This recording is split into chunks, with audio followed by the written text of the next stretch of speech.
intimacy, desire, and passion? Join Claudia Soul and her VIP guests every Tuesday at 5 p.m. PST for Sexually Connected, the show. Tune in at sexuallyconnected.com and find out how to put the sexy back in your relationship. For the best in metaphysical, spiritual, and holistic programming, you're listening to InnerlightRadio.com, the healing frequency.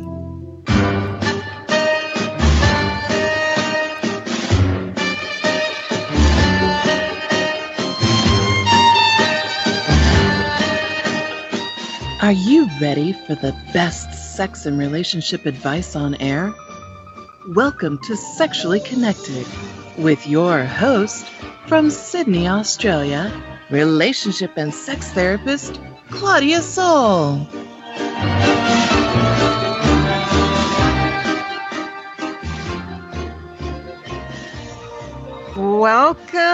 Welcome, everyone. Thank you for joining us today and welcome to Sexually Connected. For the next hour, join us while we explore yet another topic relating to sex and relationships. Today we explore the zodiac, relationship and sexual compatibility. So I'm really excited about this one.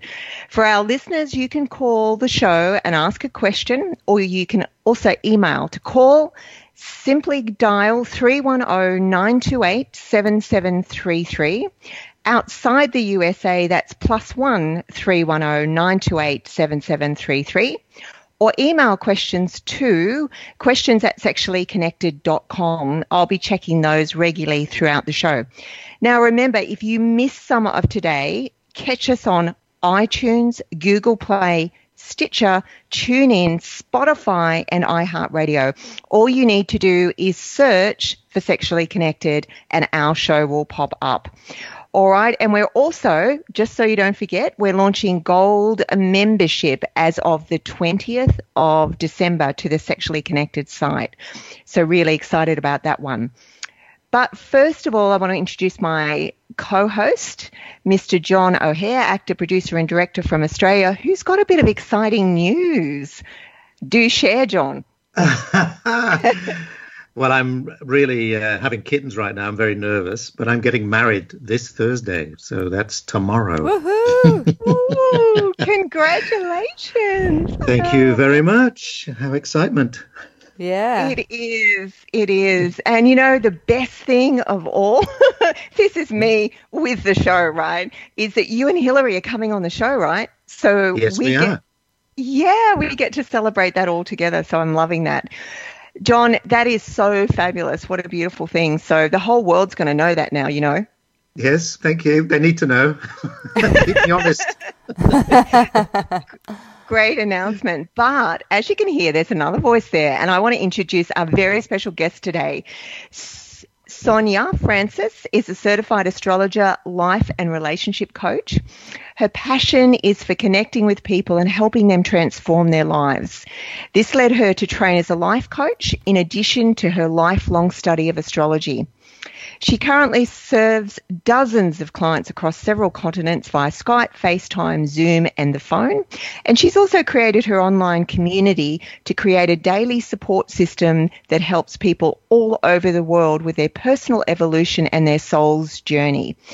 To find out more about Sonja, besides what we're going to be sharing today, you can go to www.AstrologerCoach.com. And she can also be reached via email at info@astrologercoach.com.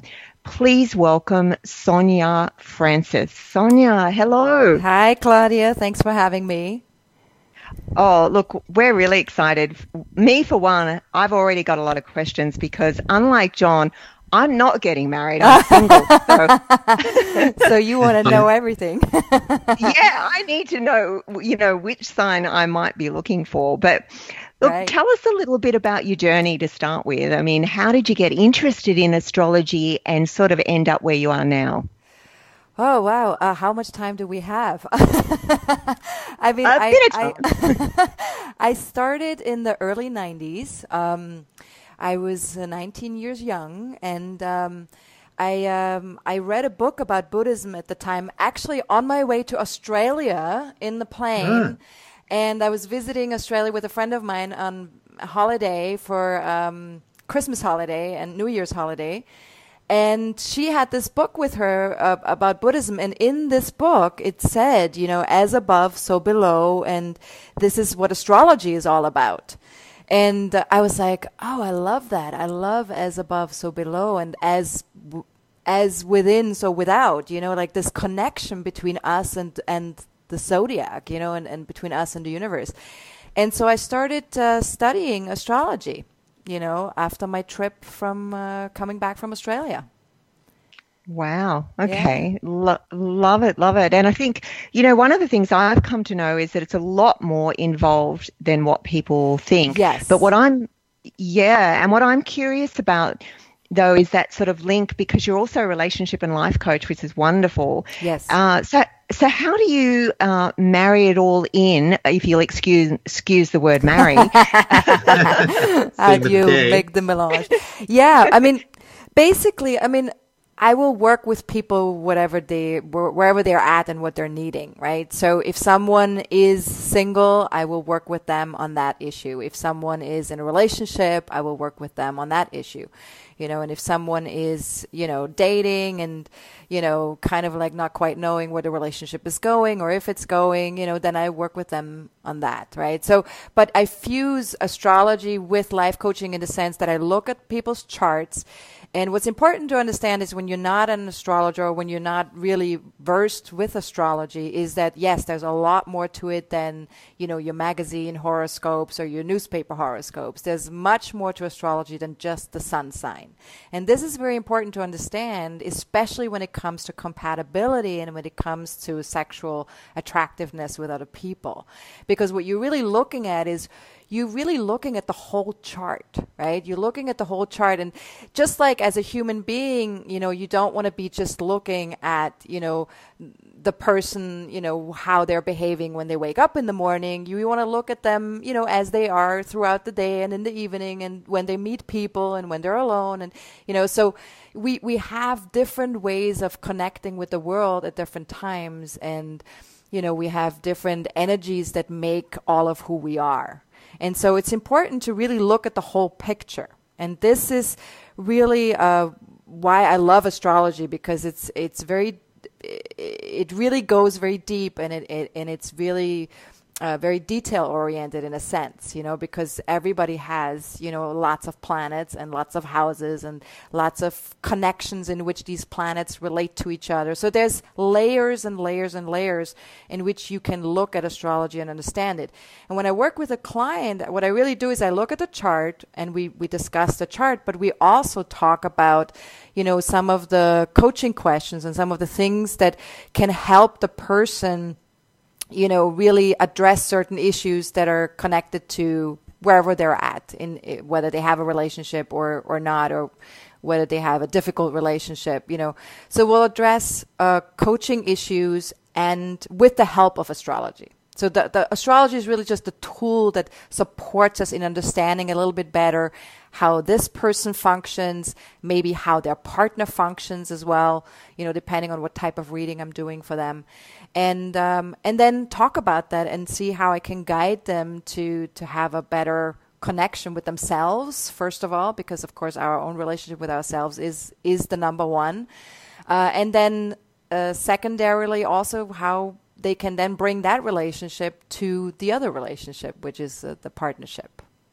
Yeah, look, I love this because as you say, that it's another tool to help guide, and it's sort of a baseline. Yes. So I'm wondering if you say you had a couple and you realize from their charts or the process you go through that they've chosen each other and they're totally incompatible, both at a relationship and sexual level particularly. Right. What can be done about that? I mean, do you say, oh no. Gosh. Yeah. And I say, oh dear. We better check, Don, before Thursday. Yes, please. Well, one thing that's important to remember is that not every relationship is meant to last forever. right? So one of the things that when you look at people's charts, you also have to consider that two people come together not always for a lifetime. Some people come together for, a month, for 3 years, for 5 years, for 10 years, and some people come together for a whole lifetime, right? So the person that's coming for the reading, you have to always meet them where they're at, right? So even if the chart tells me that they're completely incompatible, I have to come from the place that there's something for them in that relationship that they are learning or that they're needing to understand the next relationship. So even if this relationship is not going to be forever, I still will talk to them from a place of like helping them understand that this relationship maybe not be forever, but there's something in that relationship that will help them, with their next one. Okay. And of course, it does make sense. And I think the world we live in today, there are many, many more short-term relationships. That's definitely the case, yes. Which is a sad eventuation, I think, from the fact that it's so easy with online dating and things like that to just swipe left and you can choose someone else. So we, very basic sort of explanation, but we know that, the modern world's influenced that. Yes. But, how important do you think or how able are you to sort of track that sexual compatibility aspect with the signs? Is that sort of easy to do? It's actually pretty easy to do. What you really want to look at is the Venus and the Mars connections between two people.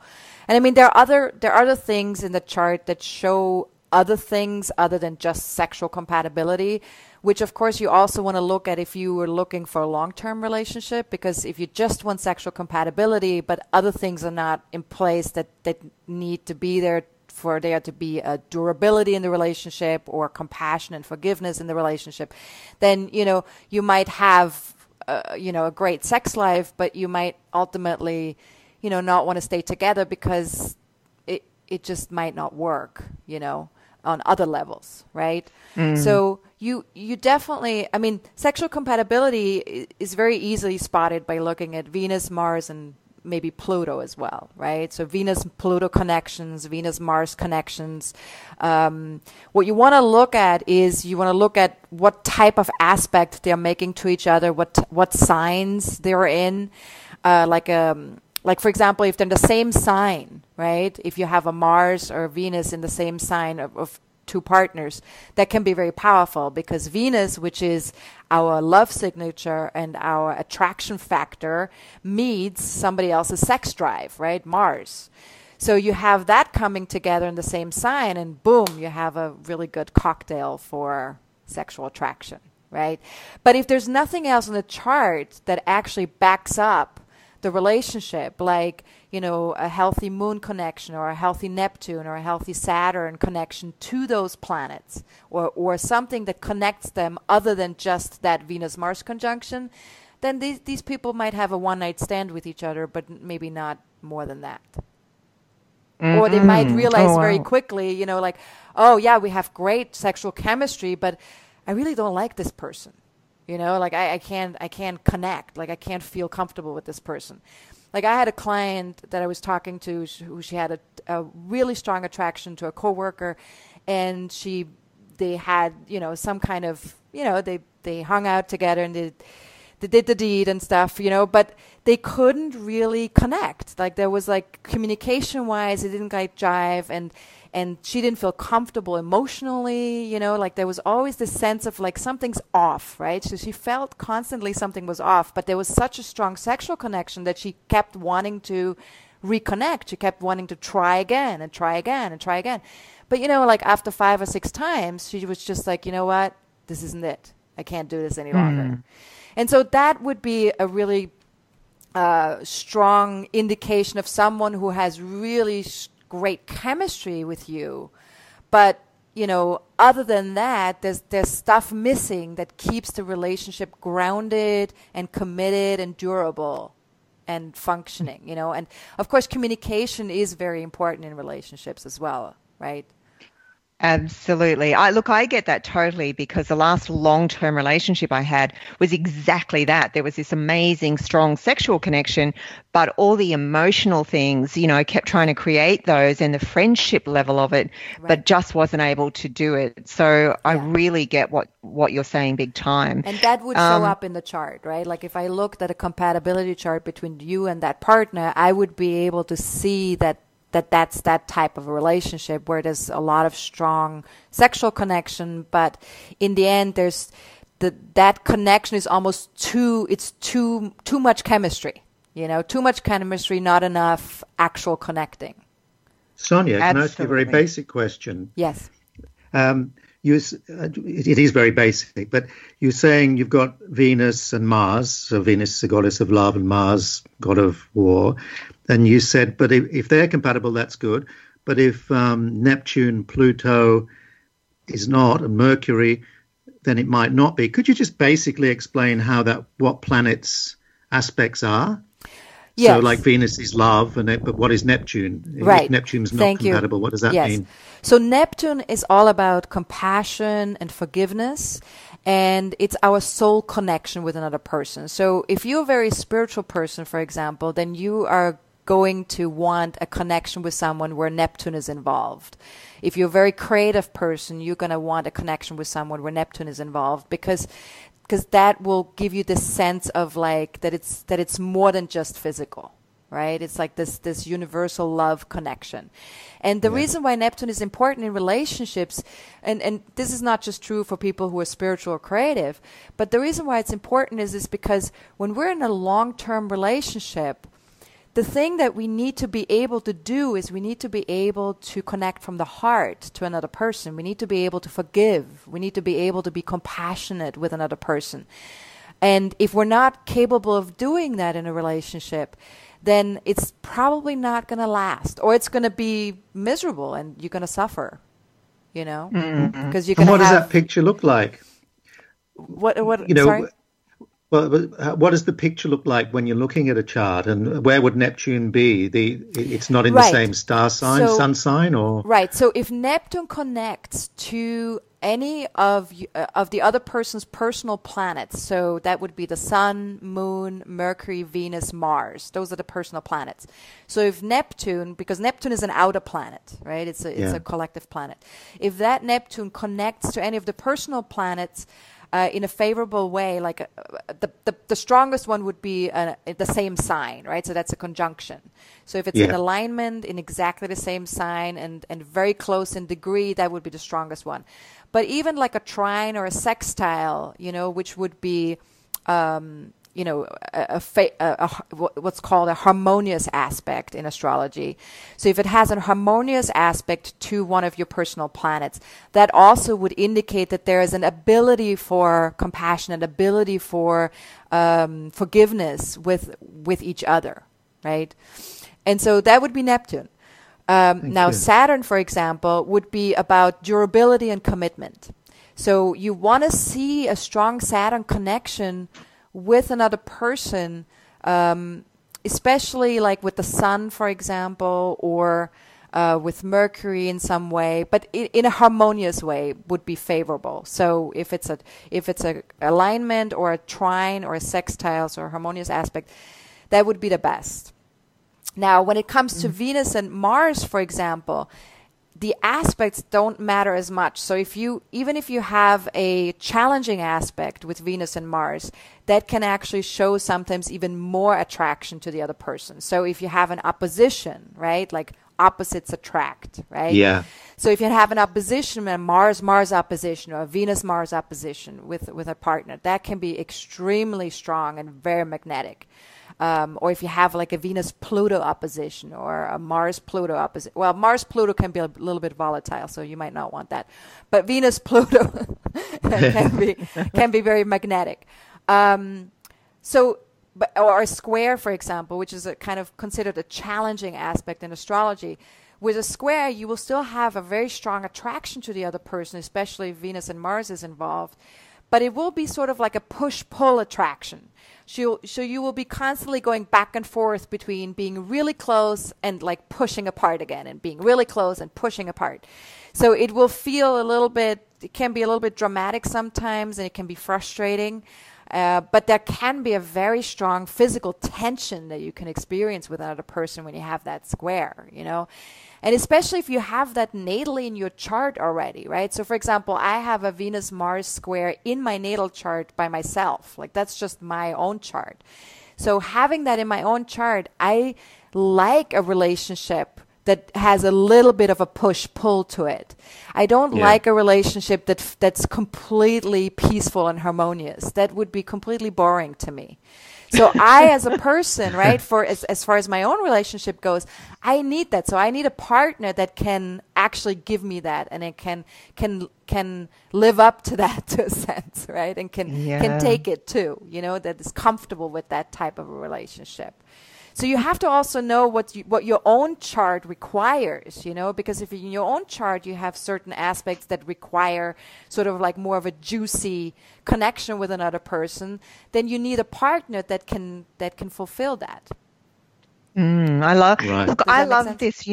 A couple of things that you said there I think is so important for the listeners to get. And one of those things is that there are all these aspects when you mention, Neptune and Saturn around the kindness or compassion, because all the research shows that one of the biggest indicators of relationships lasting is when there's compassion, the ability to forgive, and kindness. So that's incredibly important. Yes. And it's what I see with couples who are at war with each other. There is no capacity to forgive. Yes.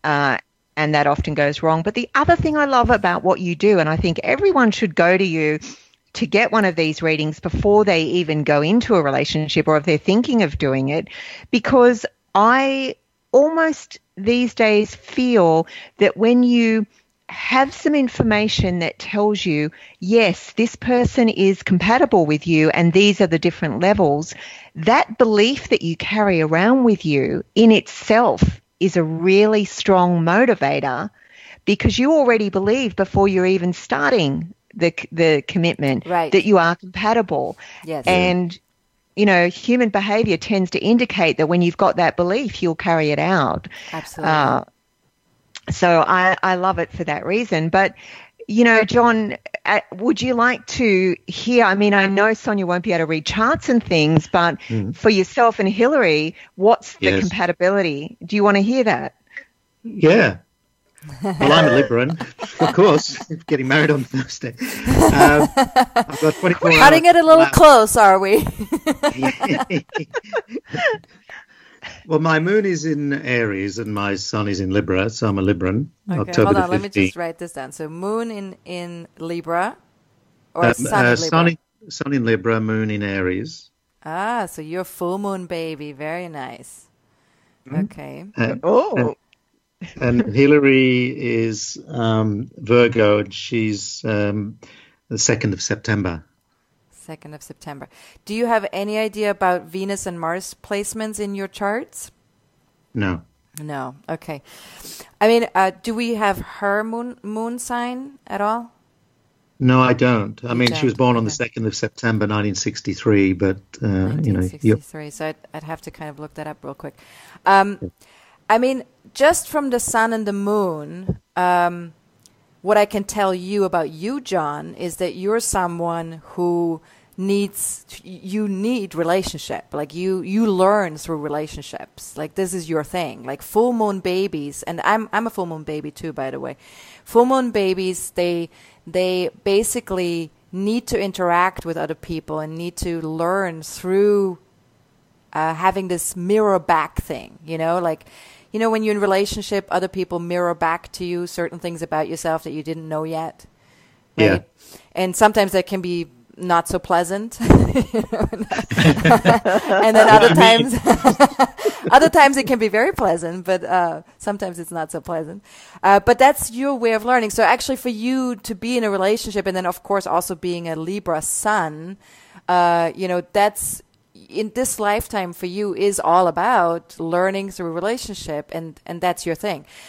With having the moon in Aries, that would either indicate that you attract very independent women, right? Like moon is the more the feminine quality. But what you also need on an emotional level, because the moon is what we need emotionally, is we need independence. We need this feeling of like, I'm my own person. I can take care of myself. I can do what I need to do for me.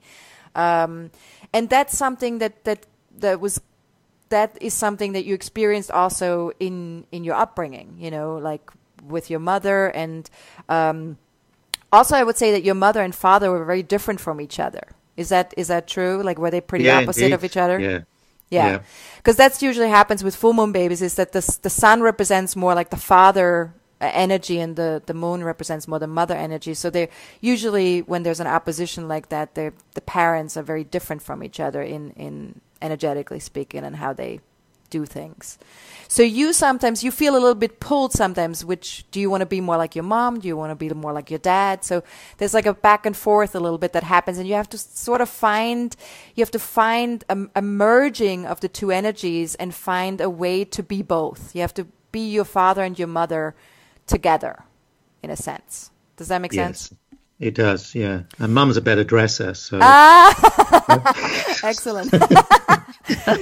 So, in a way, if you achieve that, then you can certainly have really great relationships, you know, with personally and also professionally. With That's Hillary, deeply insightful, Sonja. Yeah. You're welcome.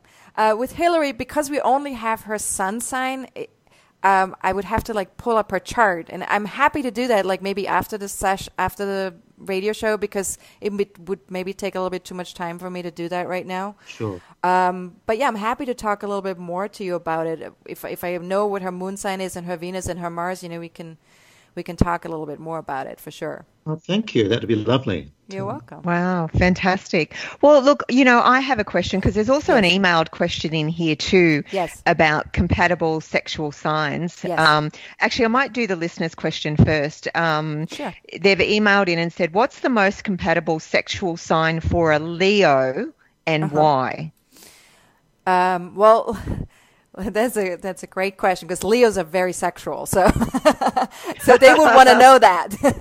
Yep, that's right. Well, again, you know, we want to differentiate between sun signs and, you know, Venus Mars signs, right? So depending on where this particular Leo has their Venus and Mars, right, that would be different. So what's one of the things I would like to suggest to the viewers and the listeners is to get an astrology app for your phone and to look up where your Venus and your Mars signs are. So one of the astrology apps I recommend would be either called Time Passages, then there's another one called Astrological, and then there's a third one called Ephemeris. That's Iphemeris. And any of these apps, you can create your own chart by just putting the information in, your own birth information. And then you can see in the chart, you know, where's your Venus, where's your Mars, you know, and how are they interacting, what signs are they in. But for Leo in general, let's just make it general. For Leo in general, I would say, you could say all the other fire signs are compatible with the Leo energy, because Leo is very fiery and you have to be able to keep up with them, right? So that means an Aries could keep up with a Leo, or a Sagittarius could keep up with a Leo. Like all other things being equal, okay? If we don't look at anything else in the chart, I would say fire signs are compatible with each other, just because they understand the fiery nature of what they need. You know, they need this, like, they need a little drama, you know, they need a little, you know, they need this passion, you know, they need this very fiery thing that's like maybe even a little bit impulsive, you know, like up, and then it's very up, and then sort of like, and then it's like, okay, now I'm done. So, so that's sort of like the fire signs. I mean, another thing that I think a Leo would also be compatible with, of course, is Aquarius, because Aquarius is opposite Leo. And so there's an attraction, because Aquarius would bring a very different quality to the Leo energy. So, it would be sort of like a Leo needs this, like, Leo needs a lot of attention, you know, and it needs to be loved, especially not just physically, but also with words and visually. And, like they just love compliments and they love this, like that's stuff that turns them on, like when someone says, oh my God, you're the most beautiful woman I've ever seen, or the most beautiful man I've ever seen, that turns them on and they immediately are like, oh yes, let's have sex, Oh gosh. So they're actually very easy, in that way, because they love the creativity of sex, they love that interaction of like, they love children too, so they actually like to have sex to also have children too, right? They're not averse to making babies. So yeah, and Aquarius can bring them a little bit. They can help them to be a little bit more mellow, because Aquarius is more of an air sign. It's more intellectual. So Aquarius can bring a different component, but it can also be sometimes, the opposition is, yes, you feel attracted to it, but it can also be sometimes a little bit problematic because an Aquarius might be a little bit too distant to them, So they might feel a little bit like they have to kind of run after them a little bit. And a Leo doesn't like to run after anybody. A Leo just wants to sit there and go, you come to me. Like, because I am so great and I'm so amazing, so you come to me, right? So that's more of but yeah, the fire signs, I would say, Aries, Leo, Sagittarius would definitely connect really well. And then, yeah, again, you would just want to look at, what the other planets are doing in the chart as well, other than just the sun sign. Well, I've got another one for you because I can't let it slip. And I don't know about my Venus and Mars thing, but I would love to know because I'm single. I'm actually bringing a book out on dating on Feb 1st. But great. I'm just about to start sort of dating again, I think, if I'm game.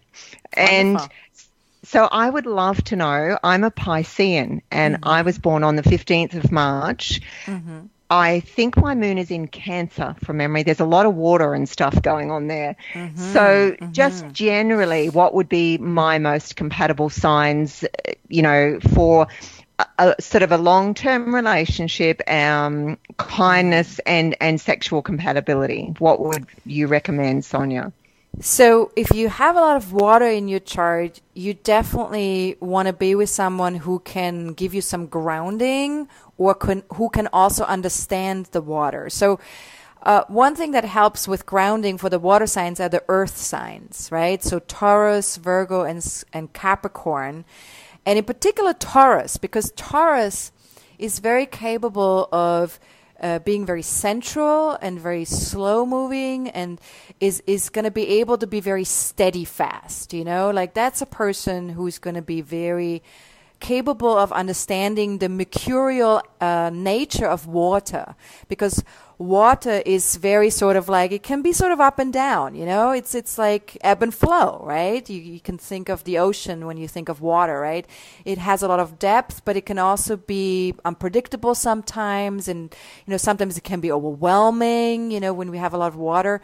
So an earth sign will ground you, right? And so for a long-term relationship, that would be best. But then, of course, it depends on, the Venus-Mars thing as well. So not knowing where Venus-Mars is, I don't want to say too much. But I would say another water sign would also be beneficial, because another water sign understands your sensitivities, because as a Pisces, you're very sensitive. As a moon in Cancer, you need sort of like the sense of home and being taken care of and being pampered. So another water sign would understand that, right? So like another Cancer, a Scorpio, and the Pisces, right? I'm not sure if I would want to put together two Pisces people necessarily, because that might get a little bit too chaotic, because Pisces is sometimes, it's very spiritual and it's very intuitive, but it's not always, and this again is all other things being equal, not knowing anything else in your chart, right? Just knowing those two signs in your chart. Pisces can sometimes be a little bit unstable in terms of like, being very very what's the word? It's not optimistic. It's idealistic, being very idealistic, right? So there's sometimes this sense of like wanting things to be the way you want them to be, you know, and not necessarily seeing the reality of how things actually are. And that can be an issue with Pisces, you know, depending on what else is going on. But if you have an earth sign in your chart, you know, if you have like Mars in an earth sign or Venus in an earth sign or even Neptune in an earth sign, which would be your chart ruler, right? Then you would probably very much depend on that earth sign in your chart to keep you grounded, because Pisces is not grounded. Does that make sense? Look, it does make a lot of sense, and I agree totally, because I think I do need that grounding, but I can't do boring. And I do know that I went out with someone who was another Pisces, and because I think I'm a therapist and I've done a lot of personal development, they were very chaotic and all over the place, and I couldn't cope with that. Right. You know? That's why I said Pisces is probably not the right choice for you. Yeah. Because it would be just too much of the same, and it would maybe even trigger some of the sides in you that you're trying to grow out of, you know, and then it would just get a little bit too much. But yeah, I mean, a Scorpio would be a good fit for a Pisces, actually, because Scorpios they're not very chaotic. They can be very focused, and they're very passionate people, and they're usually very good in bed too. So that could be a winner right there. All right, nah. Scorpios, watch out. Again, all things being equal, right? You always have to remember with astrology, like when we're just talking about one thing, we also have to consider that there might be other things in the chart that might contradict what I'm saying, right? Absolutely. No, I totally get it. But look, it's really useful to know, and I'm sure with the listeners, obviously get in contact with Sonja if you want to find out more about this, because I really do think it's quite incredible. And just a couple of the things you said just really resonated with me there. John, you were going to say something, I think. Oh, yeah. I just I found out that my Venus is in Virgo. Oh, nice. Okay. Nice. Yeah. So I've just done my charts. It sounds like your Venus is connecting to your fiance's sun. So that's beautiful. That's a beautiful connection, because her sun will illuminate your Venus. So she will make it will make your heart bigger. So the love signature, the love factor will be like the sun. You have to think of the sun as like a spotlight being shined onto somebody else's planet, right? When the sun is connecting with another person's planet, it's kind of like having a spotlight put on that planet. So Hillary, that's her name, right? Hillary is putting a spotlight on your Venus. So so that's nice. That's a good thing. Yeah, that's really good. It is. And you know what, John, just from having known you for a little while and just our conversations, I can so hear that in speaking to you as well, or there's been some sort of shift. So I'm sure that's happened, and maybe in the reverse for Hillary as well. So it's going to be quite lovely to have that conversation with the two of you as a couple when you come on. So, because it's just beautiful. Yeah. Thank you. It is. It's very beautiful. Okay. Say no guys, more, John. I've got something really exciting, though. This is really interesting. We're going to have you back, Sonja, so get ready for that, because guess what? It says we've got a message from our producer that says, greetings, just to let you know that there is a house full of people listening to this program tonight, and we've accepted the challenge to ask for a reading. Well, we'll have to see how Sonja feels about that. But it's got, I'm a Capricorn man, December 26, 1960, and a Capricorn woman, February 25th, 1967. We are now living under the same roof. What advice do you have for us? So it sounds like the woman is actually a Pisces, if she's born February 25th, 1967. Yeah, sorry. That I had a blonde moment there, Sonja. You're correct. Okay. That's okay. No worries. So she's a Pisces in me. So exactly. So he's a Capricorn guy, and she's a Pisces woman. Yeah, like I said earlier, definitely a Pisces woman is good with an Earth man, and Capricorn is very earthy. So they would do very well together. I mean, those two sun signs make a sextile to each other, and a sextile is a harmonious aspect. But again, those are just the sun signs. So we would definitely have to look at Venus and Mars. And that's why I want to invite people to look at these astrology apps and find out for themselves, where is their Venus and where is their Mars. And maybe next time when we do the show, we can, get people already knowing their Venus and their Mars signs. And then we can talk about that a little bit more. Absolutely. Well, I hope that's helpful for that person to at least know that you're on the right track. You've got some compatibility there, right? Yes. That's right, Sonja. So absolutely. Yes. So can much go wrong around the Venus and Mars aspect? Like, is there anything that could really topple over that general compatibility? You mean when between Venus and Mars? Yeah, once you know their Venus and Mars, can anything interrupt the general compatibility that a Pisces has with a Capricorn? Yes, absolutely. I mean, if, for example, this Pisces Capricorn couple, has a Venus and Mars that square each other, and then they have other planets that indicate that there is, not very good communication, and that there is, limitations that they put on each other, and not a lot of compassion, forgiveness, then I would say, you might have some attraction there, but you're not going to make it very long. So yeah, absolutely. I mean, just because their sun signs are compatible doesn't mean anything. That's why sun sign astrology is completely useless. I mean, it's fun, when you read it in the newspaper and in the magazines, but it doesn't tell you anything about what you actually want to know. Yeah, you have to know that little bit more. And I think Absolutely. one of the main things that's coming through, which I'm just such a big believer in this, and I'll say it again, is again that sort of compassion and forgiveness is a core aspect that has to be present right from the beginning of any relationship. Yes. And I always say as well to people, because, as a couples therapist, when people turn up to me, they're already in conflict. Something's gone wrong. And either the sex has disappeared completely because of the conflicts, or the sex was a problem in the first place and it created conflict. It's usually one of those two things. Yes. And the challenges are when you start unraveling things, and this is why I go crazy when I see certain coaches say, oh, you have to learn to communicate.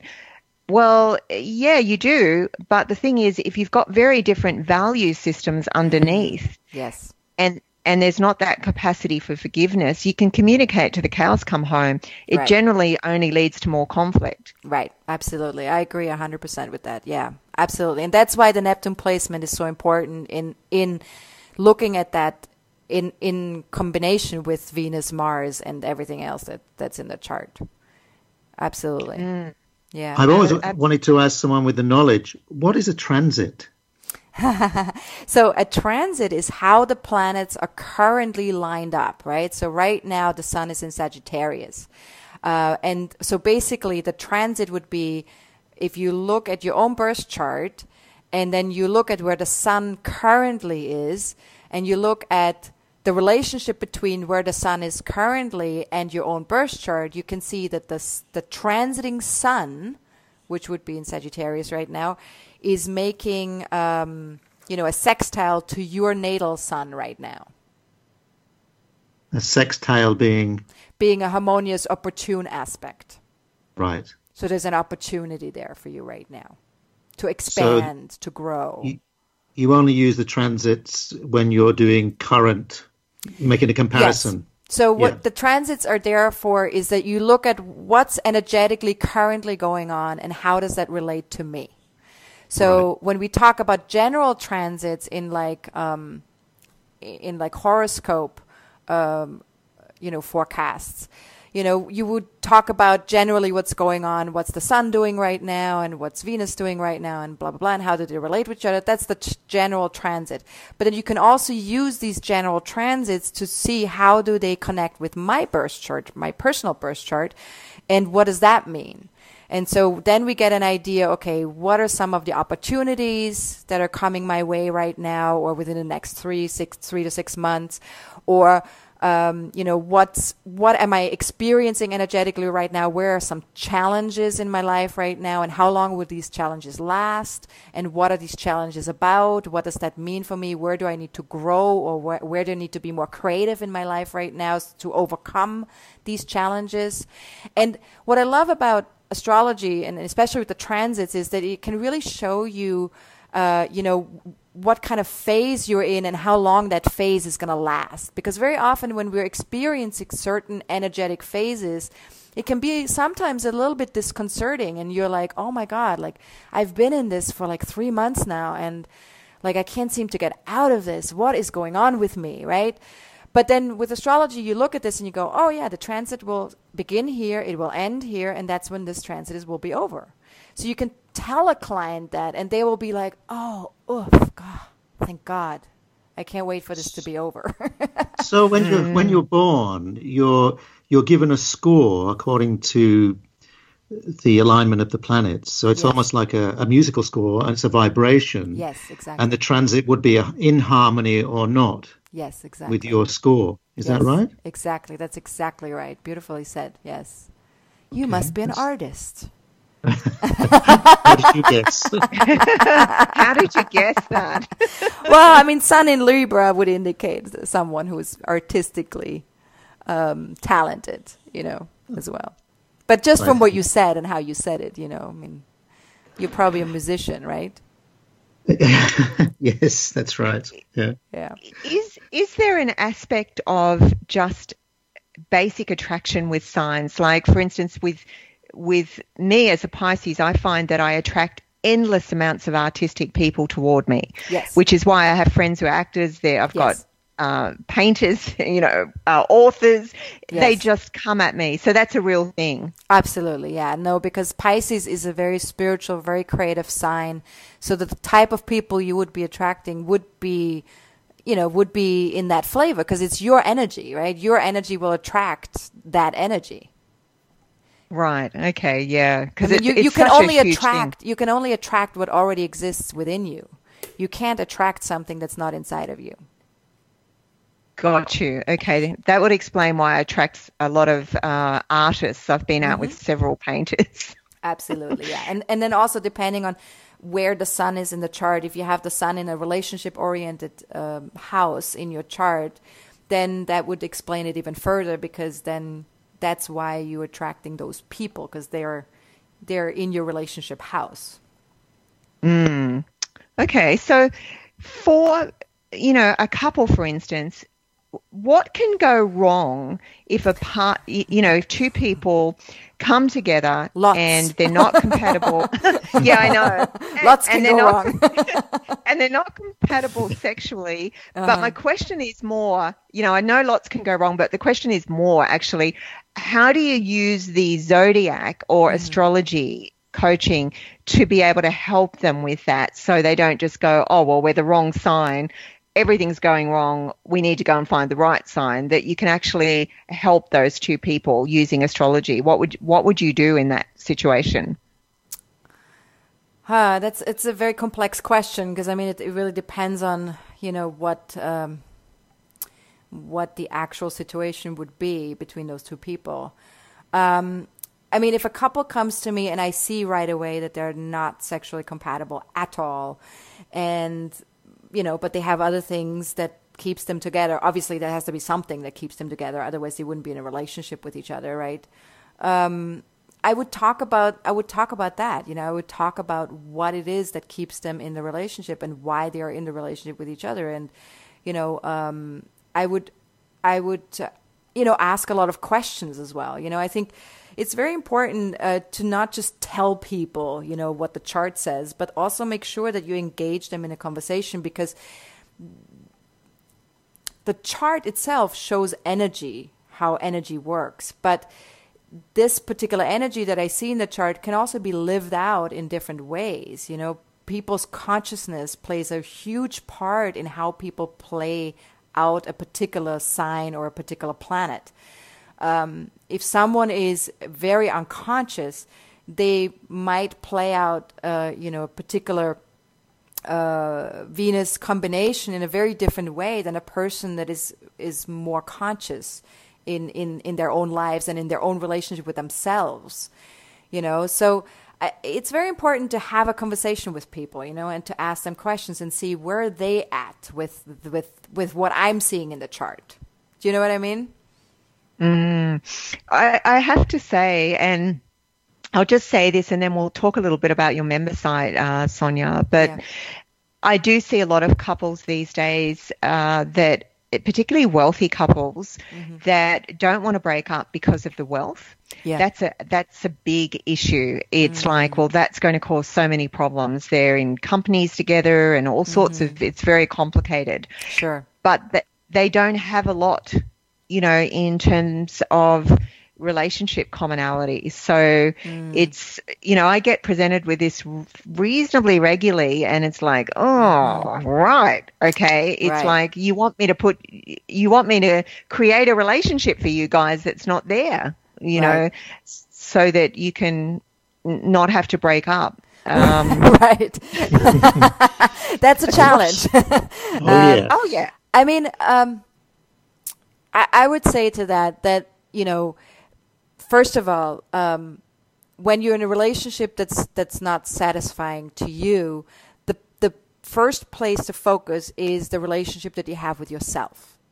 So I would advise a couple that doesn't want to split up, but they want to have a better relationship with each other. I would advise them to first take a look at, what is their relationship to themselves? How do they treat themselves? How do they talk to themselves?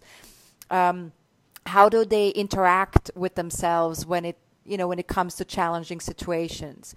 Because having a better understanding of what your relationship is with yourself can sometimes also open the door to having a better understanding with how you want to have a relationship with somebody else.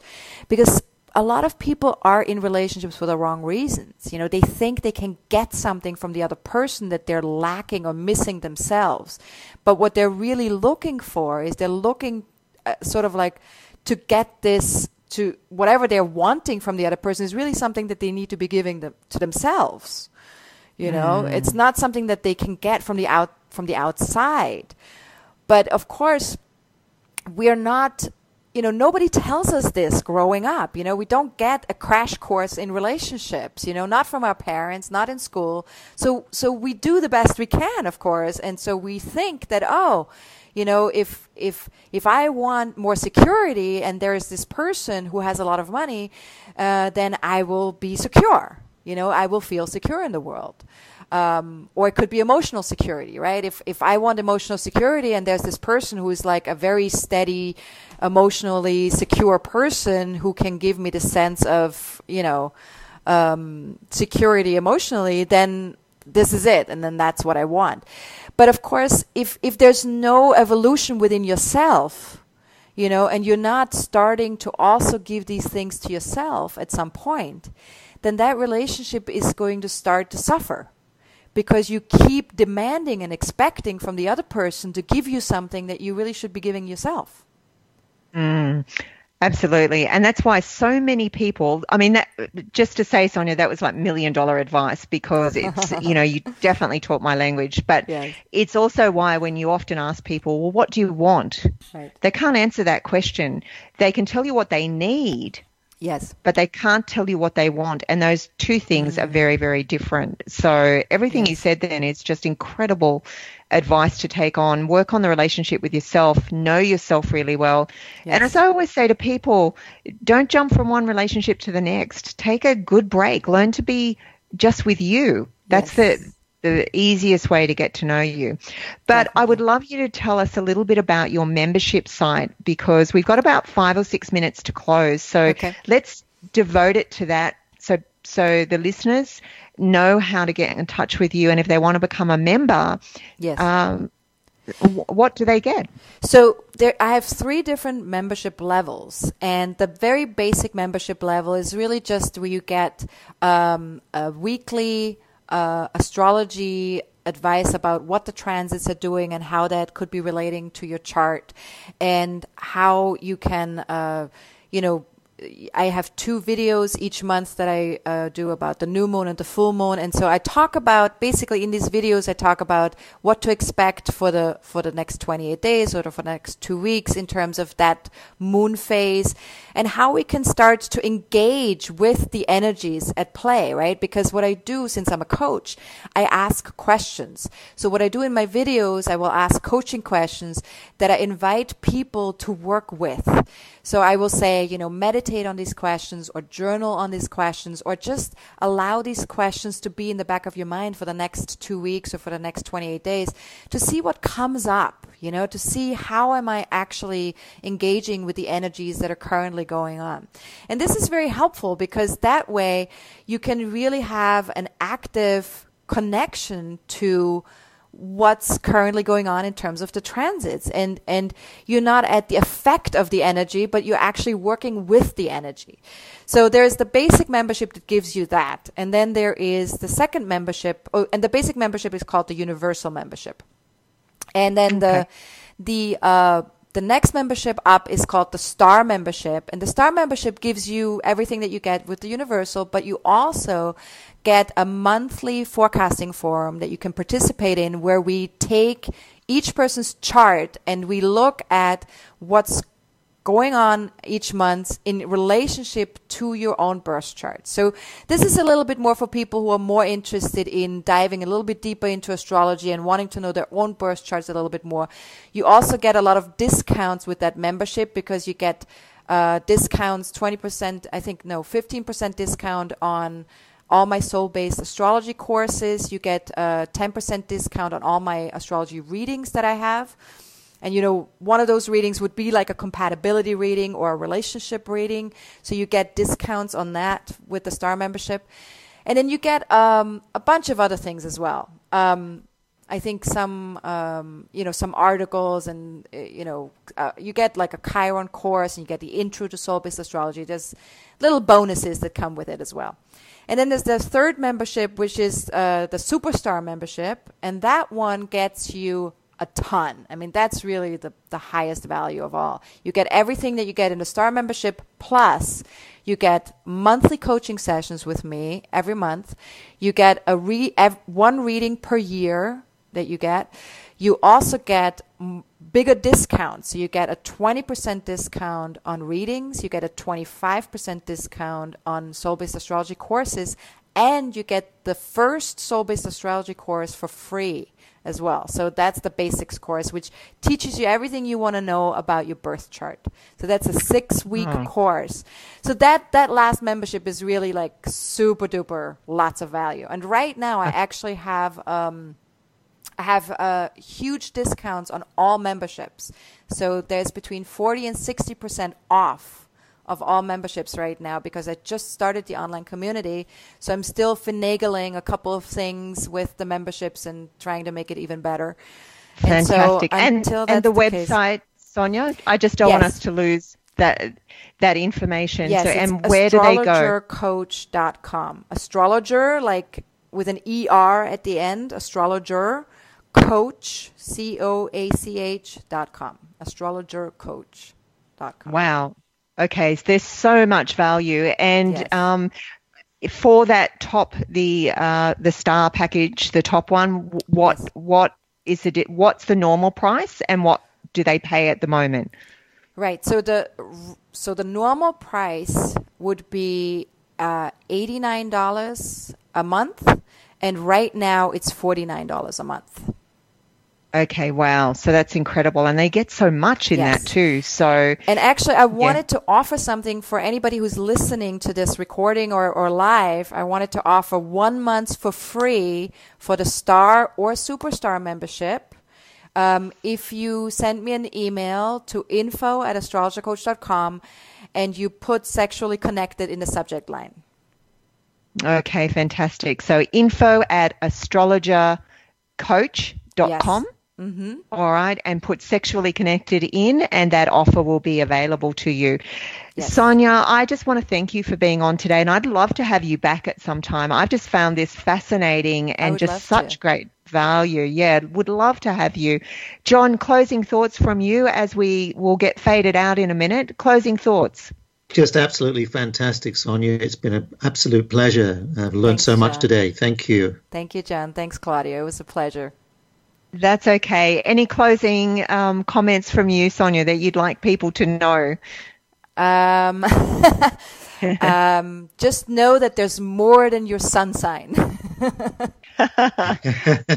Okay, I got that. It's like there's quite a lot involved in it from what I can understand. Yes. So yeah, again, info@astrologercoach.com if you want to take advantage of that offer, or even if you just want to get in contact with Sonja. So we want to thank you again. Thanks so much, Sonja. Thank you so much. Bye for now. Have a beautiful evening. Thank you.